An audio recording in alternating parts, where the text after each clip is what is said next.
So far we have been discussing Pamada and Appamada, heedlessness and heedfulness, or negligence and diligence. If one fails to abstain from what should be abstained and fails to observe what should be observed, that is Pamada, and the reverse is Appamada, and they are of three kinds: gross, medium and refined.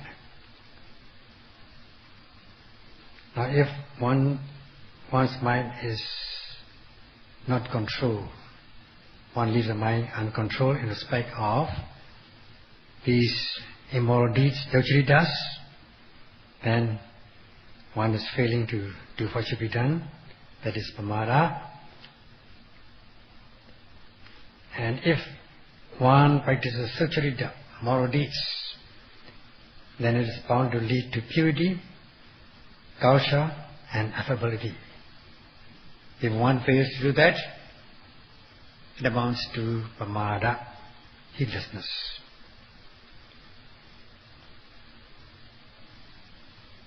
So from this gross form, we move on to the medium form.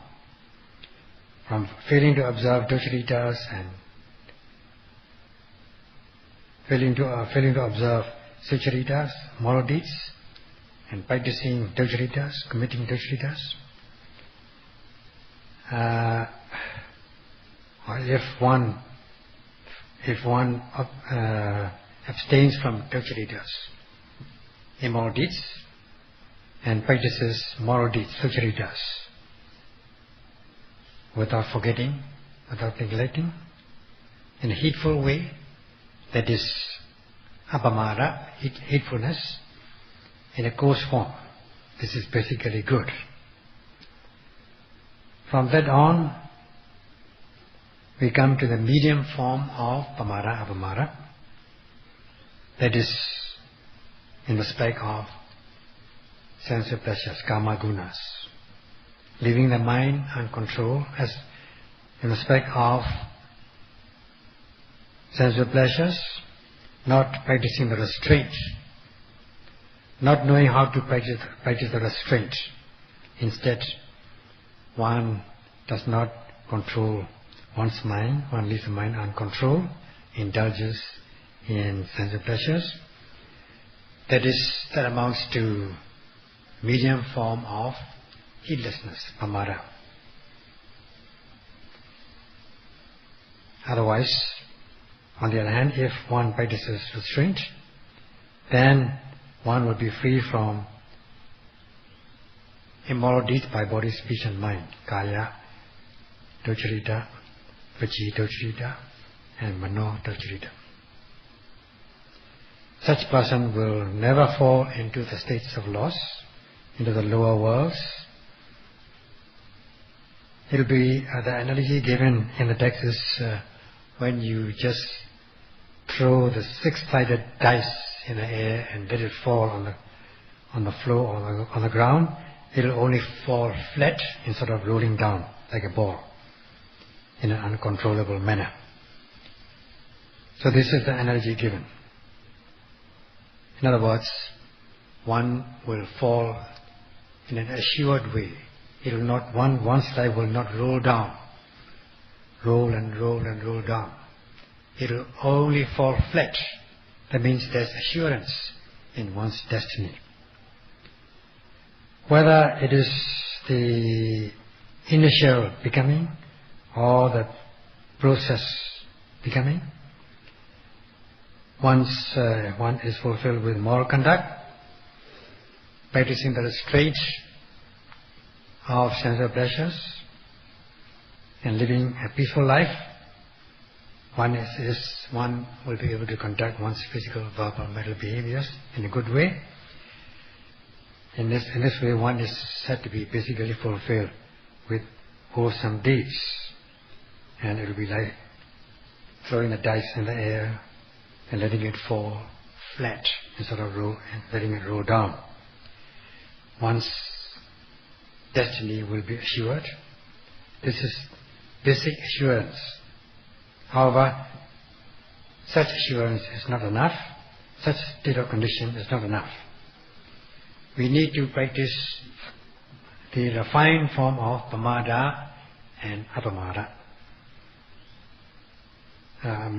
We should discuss the refined form of Pamada and Appamada. Today we shall discuss this.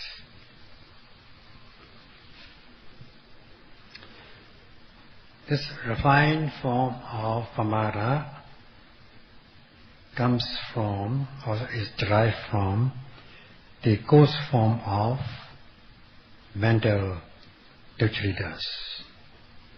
The three mental dukkhitas, as we have already discussed: avijja, covetousness; vyavada, ill will; and wrong view, vichaditi. Now, as regards covetousness, wanting to possess others' properties, called avijja. If one, this is a mental immoral deed. Now, if one possesses the reverse form of avijja, that is anavijja, not coveting others' properties,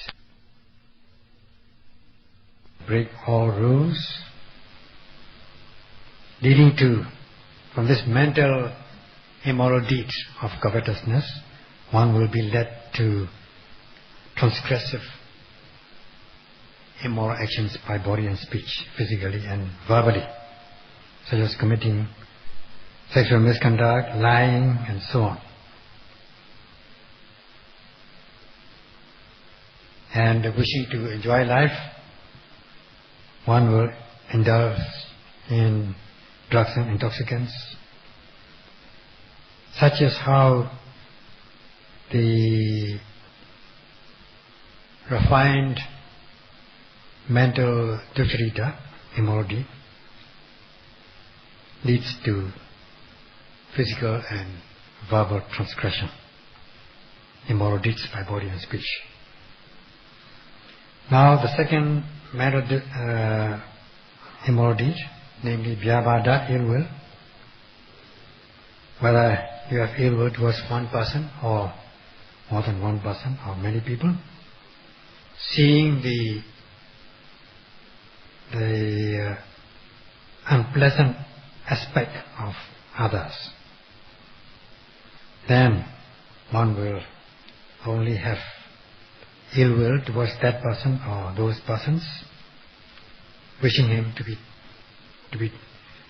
a dead person. Let him. Why doesn't he die? Or why doesn't she die? I want to see him or her dead, and things like that. This is ill will, anger, and so on. So this is what happens mentally, giving rise to dosa, anger, such as and translating it into physical act, such as killing, and taking others' property by force, or destroying others' properties, lying, indulging in intoxicants, and becoming violent in one's actions, leading to kaya and vachi kamma, unwholesome actions by body and speech. Now, if one is a good person, having metta, loving kindness towards other people, wishing for the welfare of others, wishing for others' prosperity, having sympathetic feeling, compassionate feeling, then one will be able to abstain from such immoral deeds. There will be no ill will, no destruction, no lying, no taking intoxicants, and so on. So, such is how the mental dukkha,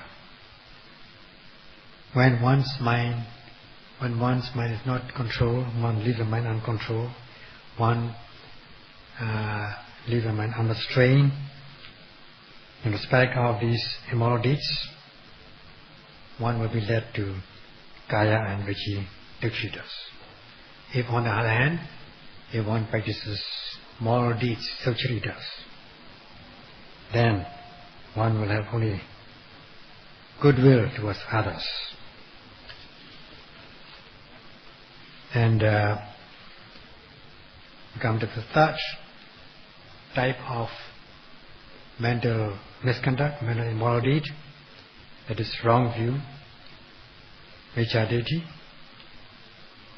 not believing in the new becoming, the next life, taking the view that once you die and the body breaks up, that's the end of it, and there's no more becoming. If one has this kind of concept, one will not hesitate to commit unwholesome deeds, akusalas. And one will not also practice wholesome deeds, kusalas.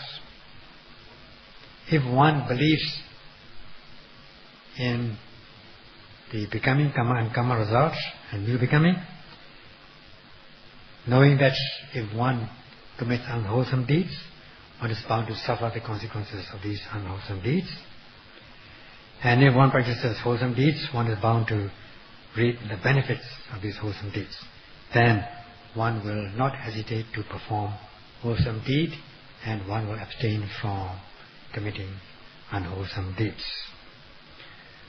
So this kind of concept is necessary, is very essential for everybody, irrespective of denominations, age, or nationality. And this is the basis for abstaining from immoral deeds and practicing the moral deeds. Because one has no faith in the wholesome deeds, unwholesome deeds and their consequences, having wrong view, not having proper knowledge, then one is bound to be selfish, doing everything with self-interest. One will not wish to share one's belongings with others. Instead, one will only practice, cultivate envy, avarice. Because one does not know the consequences of kusala and akusala actions, they will only result ill will, cruelty, not knowing that unwholesome deeds will give rise to unwholesome consequences. And one will not practice good deeds like wholesome deeds like metta. There will be no practice of metta. One will not cultivate metta nor karuna, loving kindness and compassion. Then one will be far removed from the mental aspect of kusala deeds. Even if one has some sort of kusala concept, one will not practice kusala respectfully, carefully, or in a serious way. One will just do it as a duty, with expectations for gains and fame. There will be no real dana kusala. There will be no real sila kusala. Sila kusala will be by name. If one practices this dana kusala, offering things, they will not be done in a genuine way. If one sustains moral conduct, sila, that also will be by name only and not in a genuine way. And even when one practices bhavana without this serious concept, then one will be just pretension. It will amount to pretension, not practicing bhavana respectfully, carefully, and in a serious, genuine way. Once one is overcome by this karma sakata samadhi, that is the concept of karma and karma results, then everything which is done by oneself will be only pretension, fake, and only by name, and not in a genuine way. There will be no genuine dana kusala. Dana kusala will not be done respectfully and carefully. Neither will be sila, practice of sila, nor bhavana. If one practices bhavana, meditation, it will be just very lightly and in a marginal way, not with real devotion. One will be looking here and there, just wasting valuable time. This is because the root cause lies in weak mental energy.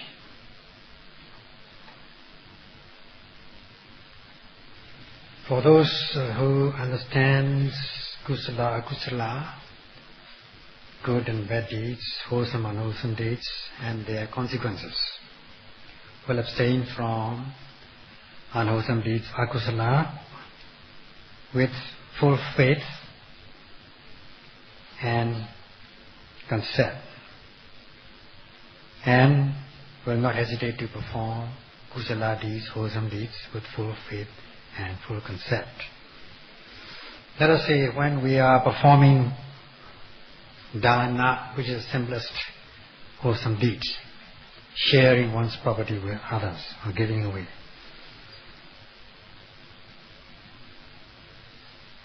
This is sharing one's property, not with the object of gaining, expecting gains and fame, but with the object of sharing, helping others, so as to fulfill the needs of others. When one gives away one's property, then one becomes detached from that property which is being given away. There will be no dhamma or less dhamma. There will be no attachment.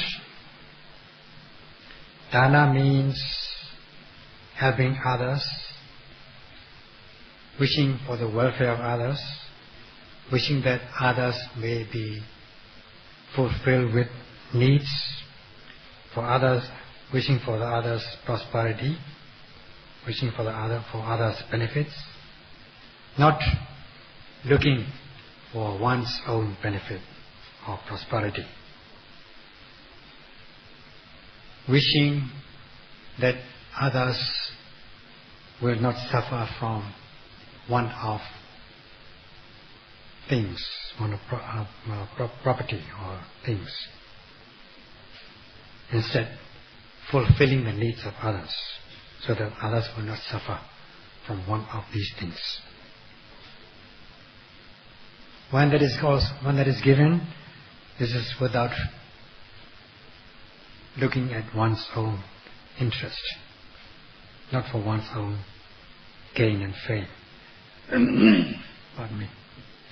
And wishing only that other people may be happy. Excuse me. Because other people are wanting this material, they are in want of this material, and you are fulfilling this want. You are doing it, performing this dana with metta and karuna, loving kindness and compassion. Then you will be free of lobha, dosa, unwholesome deed, unwholesome mental states, greed and hatred. It will be done with purity, with pure mind. This is sublime, wholesome deed, good kusala. If one does in a simple way, one will only get simple result. If one does in a very serious way, with good, profound concept, then one is bound to gain serious or deep, good results. Whatever kusala deed you may do, you do it with knowledge, so that there will be no ignorance. Ignorance is of two kinds. So this kind of kusala is most effective in eradicating avijja, which is of two kinds, avijja and tanha. Avijja is of two kinds: simple unknowing and misconception, not knowing the truth and knowing things in the wrong way.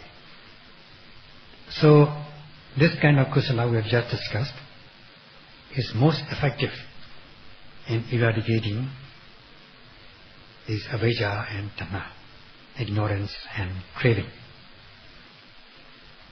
And such practice is satipatthana bhavana, which is most effective in eradicating avijja and tanha. But we have to start from simple, wholesome deeds, like this dana, giving away, sharing, with purity, with pure mind and good, noble, pure objectives. Just try and do it. Then you will be free of three unwholesome roots: great hatred and delusion. You will be free in your own right. These three things will be gone from you in their own right, to some extent, if not totally. Then there will be no attachment or less attachment. And you are not expecting any worldly, insignificant worldly gains and fame. In this way, you are reducing your ill will, dosa, another unwholesome state. And since you are performing these wholesome deeds with knowledge, they are knowledge oriented. Hence, you will be free from delusion, moha, which is the reverse of knowledge. Thus, your kusala deeds, if you do it from the simplest dana, then you will overcome these three unwholesome deeds, unwholesome mental states, lobha, dosa and moha, and such action is anavijja, blameless. You are helping other people, you wish other people to be happy, you want to help others. So every time you perform dana, you are helping others. In this way, you will be free of extreme kind of lobha, dosa, moha. And as much as you are free from that, since you are free from lobha, greed, or very serious form of greed, there will be no avijja, covetousness. This is the mental misconduct, mental immoral deed. You will be free from sexual misconduct. You won't tell lies. You will only speak correctly, rightly. There will neither be dosa, ill will, and no physical transgressive actions by indulging in dosa, because you are free from dosa, anger. There will be no malicious talk, there will be no lying. You will be able to control such transgressive actions. This will open the way to genuine. This genuine dana opens the way to such things. Then there will be genuine dana, there will be genuine sila, kusala. By doing genuine dana, the way will be open to perform genuine sila, kusala, wholesome deed of morality.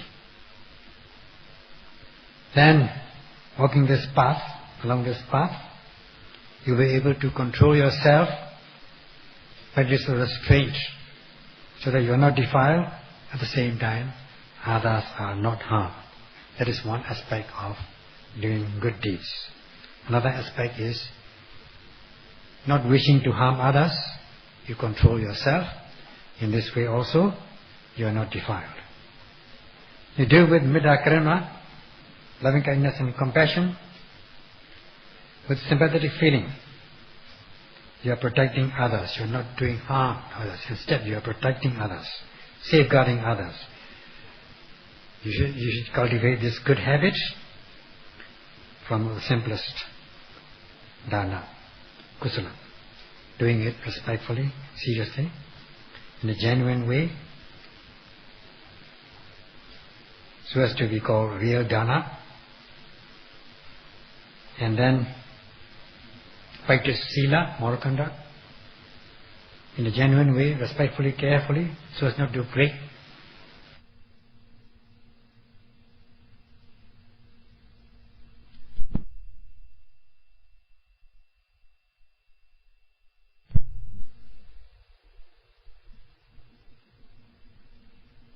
the karma as one's property, or karma and karma result, which is the basic thing. Then you will not be able to perform dana and sila respectfully, carefully, and in a genuine way. And you will not be able to abstain from ducharitas. If you practice moral deeds, sucharitas, then you are bound to be pure and free from impurities. You will be blameless, and your behaviors will be affable. Thus, if you do it respectfully, carefully, meticulously, with good appreciation, and appreciating what you are doing, if you are, that will amount to Appamada, heedfulness, and the reverse is Pamada. In this way, there will be two different parts. For those who understands and appreciates the benefits of Satipatthana Bhavana, they will practice mindfulness of every arising. In this case we call it dukkha satya, the truth of suffering. Everything which arises in the body are dukkha satya, and whatever arises in the body will be noted without fail.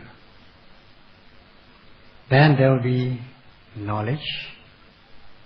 When there is knowledge, there will be no ignorance. No simple ignorance, no simple unknowing, no wrongful knowing. And these two avijja, ignorance, two kinds of avijja, two kinds of ignorance will not have a chance to arise in your stream of consciousness. There will be no simple unknowing, no wrong knowing. Just like when there's light, darkness goes. If one does not know, then there will be attachment. Unknowing, one becomes attached. Knowing, one becomes detached. That is the same. If one does not know, that means if one does not cultivate knowledge, there will be only attachment. And if one cultivates knowledge, the attachment will be gone. One will become detached. So this attachment, detachment depend upon knowing and unknowing. If we note whatever arises in the body with energy and precision, meticulously, continuously,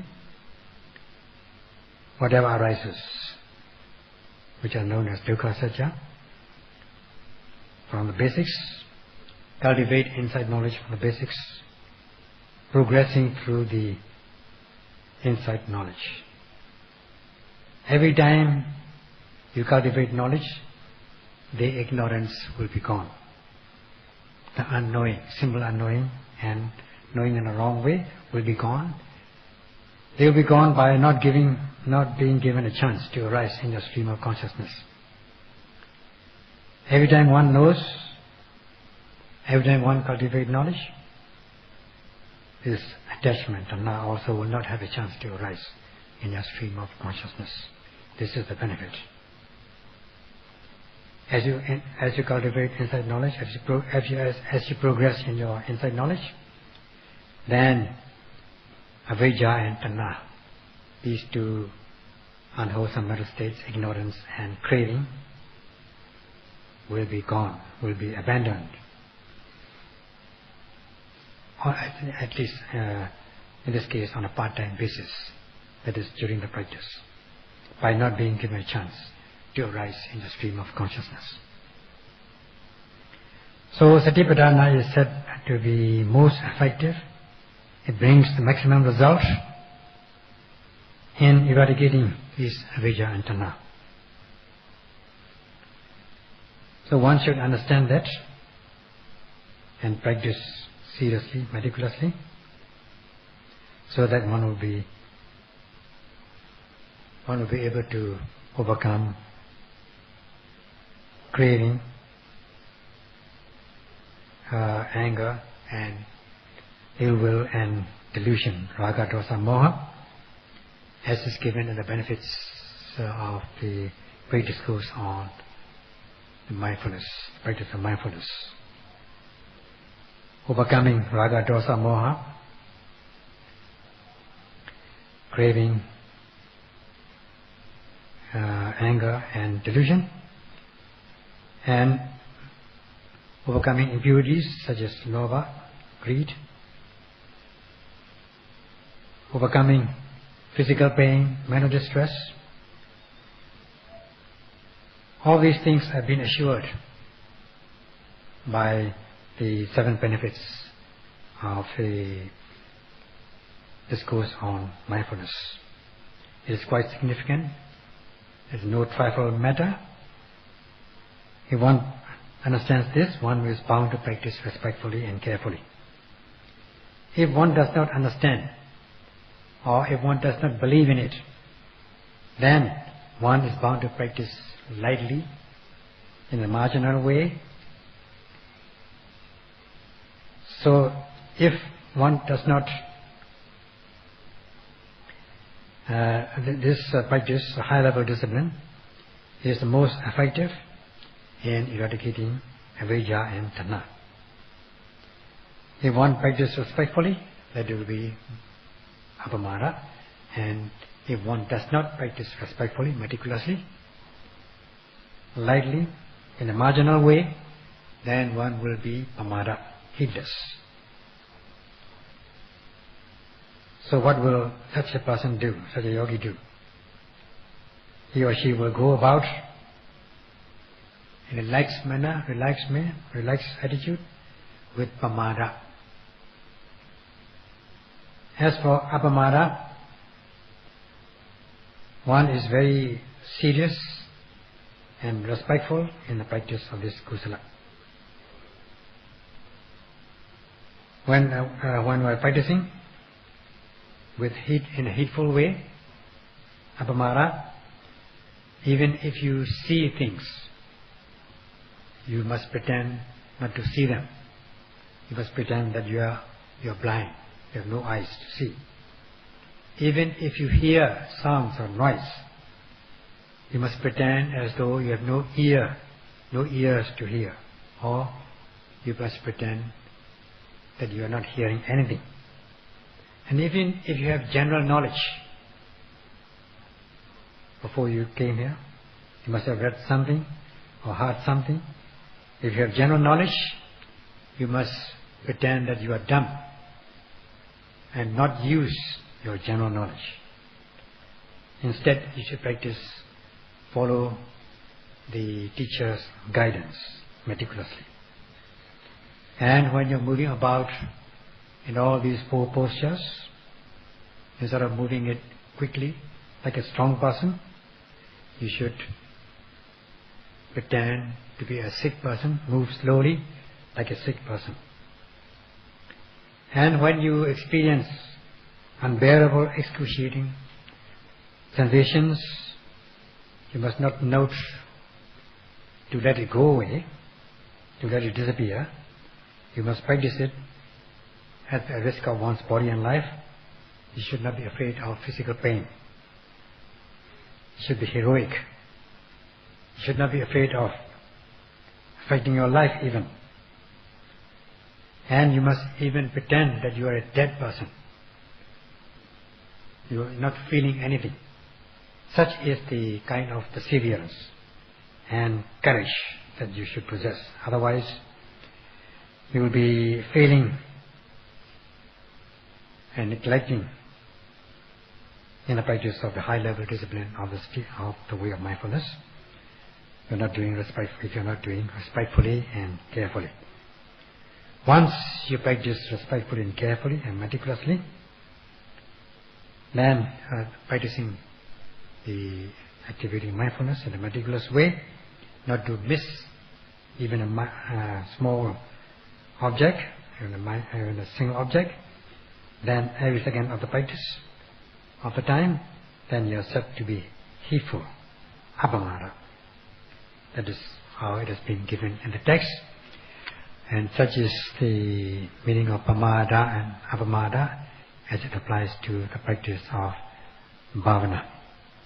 So understanding this, one should not practice heedlessly, but one should practice heedfully. Then only one will be able to uplift one's life.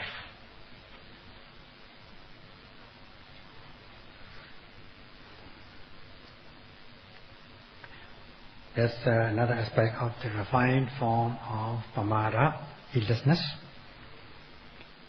When one is practicing this blameless, high-level discipline or way of mindfulness, one should be able to practice continuously without gap, so that the preceding mindfulness is continuous with succeeding, and the preceding concentration, samadhi, is continuous with succeeding samadhi, so that there's no gap. Instead of just doing like sometimes you're noting, and sometimes you're not, at other times you're not noting, and there are leading gaps in the practice. Then when there are gaps, then you'll be missing this mindfulness. That amounts to refined form or minor form of heedlessness, Pamada.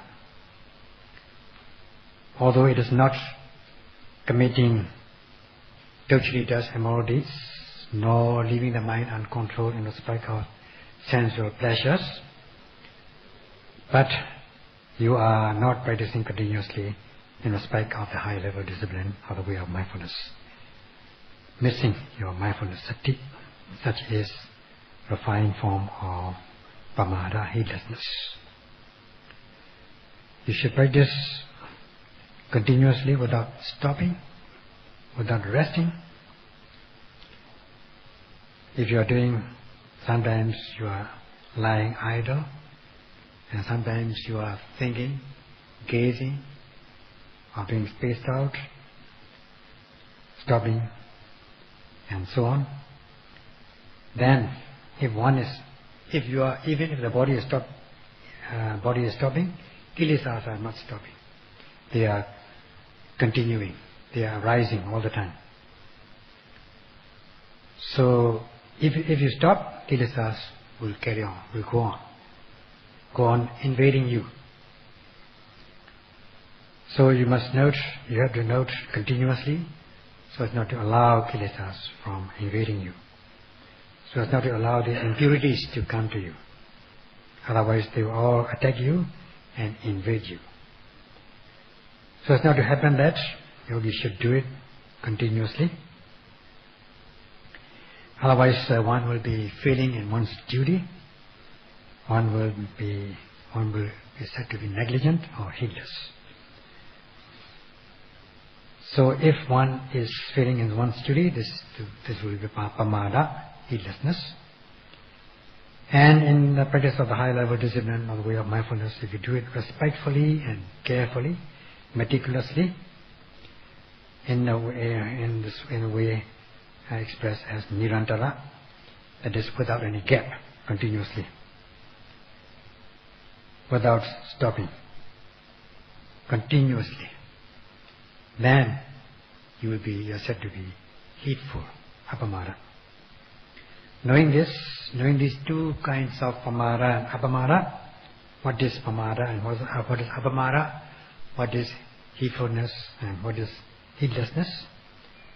If one practices like stop and go, and discontinuously, then one will be Pamada, heedless. And if one practices continuously without gap, then one is said to be heedful, Appamada, by which you are bound to realize the benefits of the practice. There is this Vipassana maxim, being not noting without mindfulness, kilesas will enter, kilesas will invade you, or kilesas will invade you if you are not mindful. Whereas kilesas, you will be free of kilesas if you are mindful. That is the maxim. That is to give you a moral. Let us say you are watching the abdomen and noting rising and falling. Suppose there are no other objects at that time, and rising and falling is your main primary object. You are noting not to miss it. Now, if you are not activating mindfulness, instead you are just spaced out on thinking other things, missing the objects. Every time you are not noting as it rises, and you are not noting as it falls, then you will be missing. This is Pamada. Every time there is rising and falling, you have to be mindful.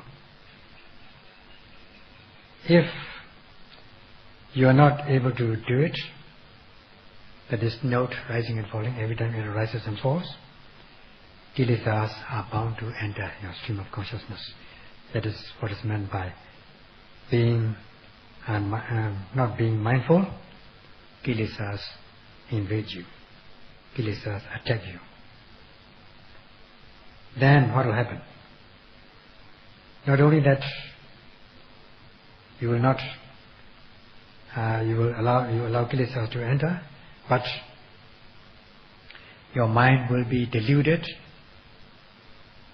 not clear-cut, and not knowing the truth, not knowing properly. That amounts to moha, delusion, or avijja, ignorance. If that amounts to not practicing respectfully and carefully and meticulously, not practicing continuously, but instead practicing stop and go method. You are not detesting loss of mindfulness. You are not fearing loss of mindfulness. You are not detesting the kilesas entering your stream of consciousness. You are not detesting, you are not fearing the entry of kilesas in your stream of consciousness. You are not appreciating the benefits of Satipatthana practice by allowing akusala to overwhelm you. Then you will be lacking these two wholesome mental states, hiri and ottappa, moral shame, moral fear. Instead, there will be moral shamelessness, moral fearlessness, ahirika and ottappa, which is the reverse of hiri and ottappa. You are not shame. You don't feel ashamed of losing your mindfulness, sati. You are not fearing. You are not afraid of losing your mindfulness, sati, so that kilesas enter your stream of consciousness. If you are not mindful in this way, if you are not meticulous in your practice, then your noting mind, your mind will be removed from the object of attention. Instead, it will be thrown away, cast away, especially for those who are very imaginative. For imaginative type of yogis who are prone to fantasies, then he or she will be overcome by udacca, restlessness, and vikepa, will be thrown away. The mind will be cast away. It will be away. At least it will be invaded by these two unwholesome mental states, ahirika, anotapa. Lack of moral shame, lack of moral fear. That's why it is said that if you are not mindful, kilesas enter your stream of consciousness. Whereas if you are mindful, with energy and precision, meticulously, activating your mindfulness, sati, then kilesas will not enter your stream of consciousness because your mind is protected. That is the property of sati, areka, or avarana. It is preventing the kilesas from entering your stream of consciousness. And that leads to koti, security. Then you will have freedom, vimukti, which will lead to peace, santi, at least on a part-time basis. That's why it is said in the maxim, by being mindful, you are free of kilesas. Because your mindfulness is arising and kilesas have been prevented from entering. So that there is security and there is freedom and peace. Peace, momentary peace. So as you are practicing mindfulness, your noting mind is concurrent with the object. Every time your noting mind is concurrent with the object, you'll be cultivating knowledge. Then your mind will become pure, free of impurities, free of moha, delusion, lack of clarity, free of lack of clarity, or your mind will be clear because your mind is free of impurities, free of moha, delusion. And your mind will be free of ahirika, anodapa, two unwholesome mental states, lack of moral shame and moral fear. Since your mind falls calm and collected on an object noted, there will be no uddhacca, restlessness.